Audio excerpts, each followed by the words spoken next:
বুড়ি কলে মুখ ধুয়ে বেরিয়ে যাচ্ছিল, বোচকাটা বগল দাবাই করে। পুরোহিত আটকালো, বলল, বুড়ি, এই যে তুমি মন্দিরে রোজ দুপুরে আসো, ভোগ খাও, চলে যাও। বুড়ি তাকিয়ে থমকে বলল, কেন?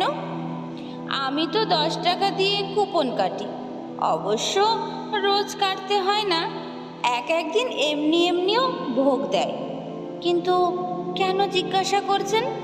পুরোহিত বলল, না মানে তোমায় তো আরতির সময় দেখি না, সকালে পুজোর সময় দেখি না, বছরে একদিনও তোমায় মন্দিরের অন্য সময় দেখি না।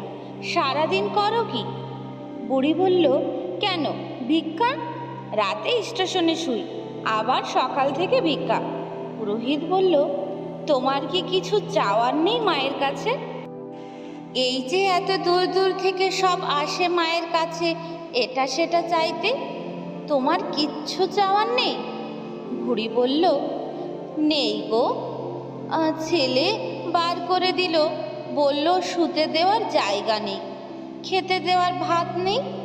তাদের পরিবার বড় হচ্ছে, তার ছেলে যখন বার করে দিল, তখন তোমার কালী আমার কি করবে?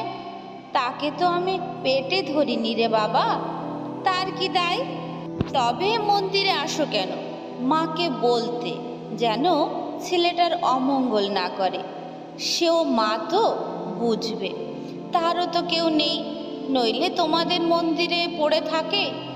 সারা রাত তালা লাগিয়ে, দরজা জানলা লাগিয়ে চলে যাও। সে এক গিলাস জল চাইলে পাবে কিনা কে জানে।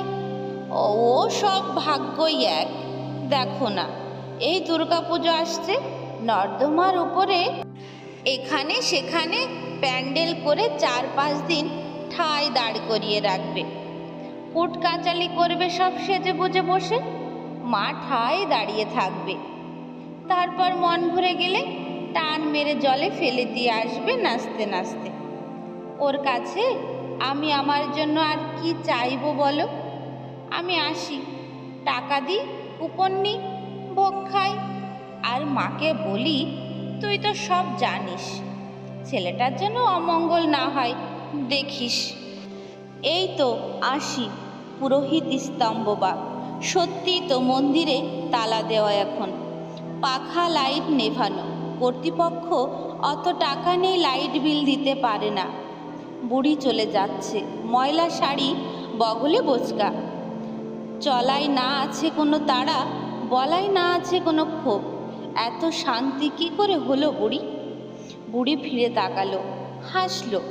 সামনের উপর পাটিতে দাঁত নেই, 2 কি 3টে।